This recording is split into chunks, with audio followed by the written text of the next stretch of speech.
Chapter 27, Surfacing. I fired up my digger and was off like a shot.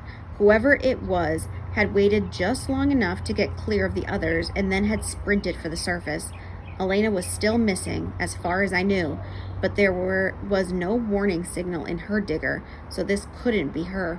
I actually shook with a sense of relief. The rogue digger was heading up slowly on an angle away from the camp and toward the surface near the lander base. I figured whoever it was, he or she was making sure to be as quiet as possible in case the vibrations could be picked up. That gave me a short window to act. I gunned my engine and charted a path a mile or so ahead of the red beat. I flew in front of the digger's path and cut a hole at a 90-degree angle across the trajectory. I crisscrossed it again and again, leaving just a thin layer of rock between the different cuts. Then I tore down that wall with my borer. The end result was a giant air pocket, big enough to shut down the disruptor on the traitor's digger, lying directly in its path. I turned off my engine and waited in the darkness. I didn't want to think about who it could be. I'd know soon enough. Elena was innocent. Or was she? What if the traitor wasn't acting alone? What if Elena was a partner? No, definitely not. I was convinced of Fatima's innocence, and she was convinced of Elena's. If only I'd felt the same connection to Elena I'd felt before the blackout. Then another thought hit me. What if the traitor were working with Fatima, and she'd now set me up? The warning sensor started blinking again. The digger was getting close. I reached back behind my seat and grabbed a wrench. Then I flipped open the hatch, stepped outside, flicked on my headlamp, and waited. I heard a loud buzzing and humming sound. It traveled from my toes to my feet and then my legs as the rock around me vibrated to the disruptor. I took a step backward. I didn't want to be close to the blistering noise cone of the digger, especially not before the sensor turned it off. The vibrations actually grew calmer as the digger approached the air pocket. Then there was a flash of brilliant blue and a loud pop as the air around the cone exploded. It stung my eyes. Idiot! I realized how dumb I was to wait in the pitch black, leaving my eyes unprepared for the sudden brightness. I heard the digger screech to a halt as the disruptor shut off.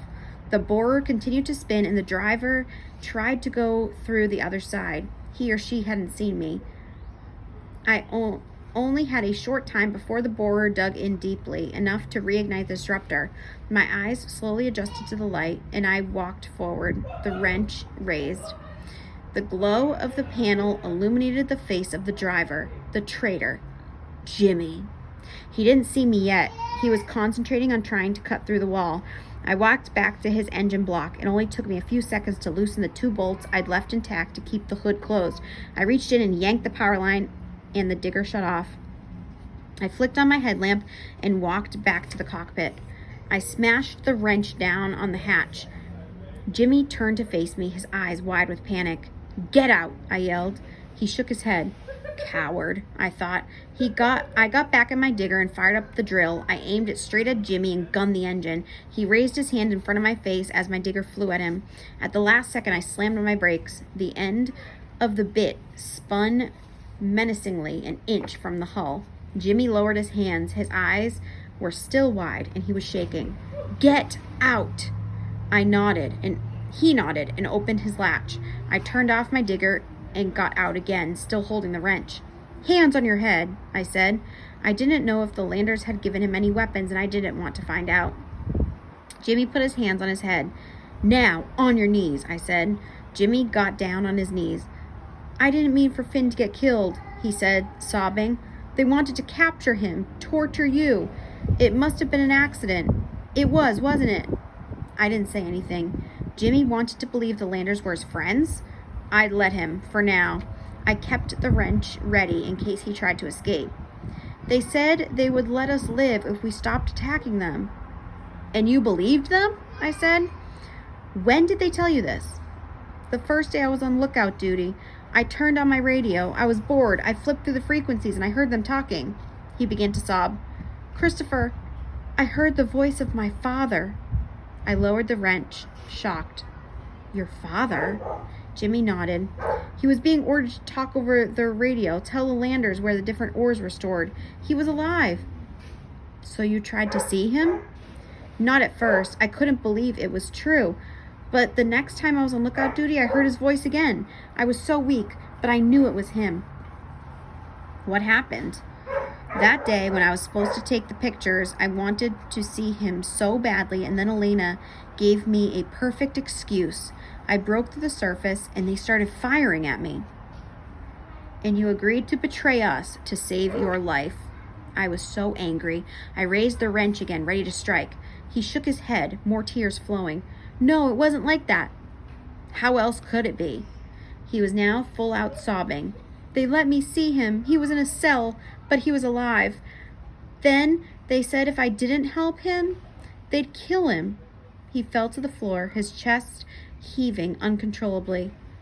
My hands faltered. A few seconds before, I'd been looking at a spy, a traitor, a murderer. Now I saw myself, a kid whose father had been taken away from him and then offered back. What would I have done? Would I have cooperated? Were there other survivors? I asked. I don't know. I don't think so. My father was in a cell alone. He was so beat up, burned, but he recognized me. He told me he loved me.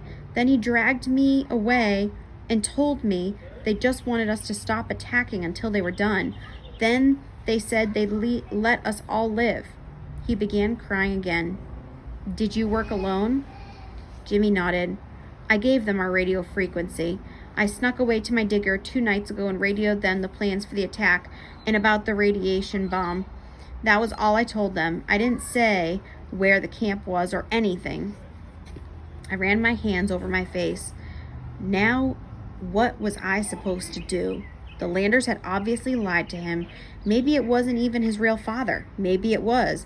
Maybe he'd wanted to believe so much that he convinced himself they were telling the truth. Jimmy stared at me. He got back on his knees. I'm so sorry, Christopher. Are you going to kill me? I held the wrench limply at my side. No. He stared at me, wiping tears and snot on his sleeve. Thank you, thank you. Go join the Landers. Go be with your father. I could hear both Elena and Fatima's voices in my head, as well as Pavel's yelling at me. What are you doing? He's going to betray us again. He'll tell them everything. You're giving them a digger. I ignored the voices. I'm going to dismantle your disruptor first, I said. You can tell them it was damaged. Jimmy started to stand up, nodding. Okay, thank you, Christopher. Go stand over there, facing the wall, and put your hands back on your head. I motioned with the wrench. Jimmy nodded and walked over. I opened up the nose cone quickly and took out the disruptor's power source and drive mechanism. I doubted the Landers had the technology here on Perseus to replicate a digger, but I wasn't going to leave them anything they could use to try. Jimmy stayed as still as stone, facing the wall. He'd stopped crying, but he hadn't stopped shaking. 1 more minute, I said. He nodded, but didn't turn around. I took a seat in Jimmy's digger and deleted all the data from the locator. I was about to tear out the radio, but then I stopped. Instead, I changed the frequency. Then I got out. Jimmy, it's time to go. He turned around, white as a ghost, shivering as if he had a fever. He took a step toward me and looked like he was going to shake my hand or maybe even hug me. I refused. No, I said. You didn't see what they did to Finn. He lowered his head. It had to be an accident, he said to himself under his breath. I pointed at the cockpit. Get in. Jimmy was breathing quickly. He took his seat and strapped himself in. I won't tell them anything. I put my hands up and stopped him from lowering the hatch. You're right. What you're going to do is tell me everything you see. Jimmy stared. What? How? I pointed to his radio. He shook again. No, they'll hear me. They'll kill me. They'll know. No, they won't. I changed the frequency of the radios. You'll only be talking to me.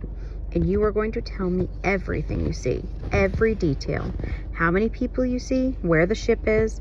Keep talking until you have to get out. Then shut off the radio. Do you understand? Jimmy nodded.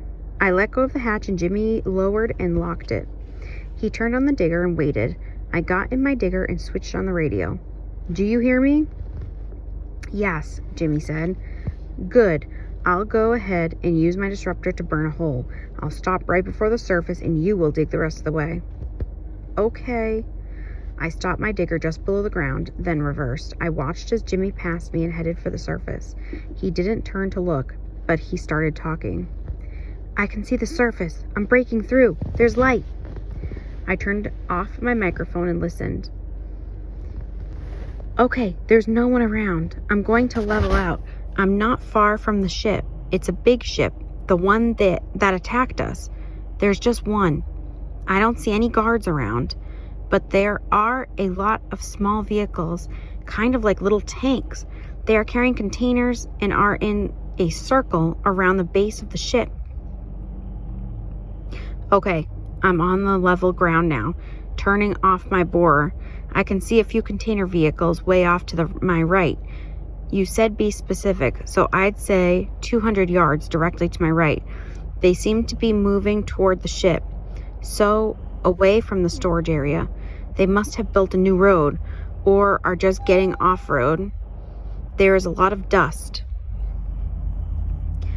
I don't see any lights on in the other buildings, but it's bright out.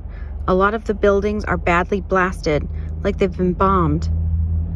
Okay, now I'm about 100 yards from the ship, and I'm slowing down. It's straight ahead. I'm opening my hatch and waving, so I might get quieter. I could hear Jimmy's clothes rustling as he probably stood up and began waving. Then he yelled to the landers, "They found out! I need help!" I heard him sit back down. He began to whisper, "Christopher, I'm not sure how much time I will have before I have to stop talking. The ship is huge. It's right in the middle of the landing pad. It's resting on legs, and the hull is only about a yard or so off the ground. I still don't see anyone walking around. Wait, the gangplank is lowering. I'm about 50 yards away, so I'm going to stop. There are about 10 landers coming. They're carrying something. A bag? Maybe a..." There was a long silence, and then I heard Jimmy gasp. When he spoke again, his voice was shaking even more than before. "It's my father. Oh my God, Christopher, it's my father. They're dragging him down the gangplank. He's not moving. No, they lied. Christopher, they lied." I could hear Jimmy pounding his fists against the console. It sounded like thunder in my cockpit. I turned my microphone on. Jimmy, you've got to get out of there." He didn't answer me. Instead, he cursed and pounded the console again. I heard his engine roar. "Arr!" I couldn't see, but I could tell he was driving straight for the landers. There were loud cracks and explosions, and then there was nothing.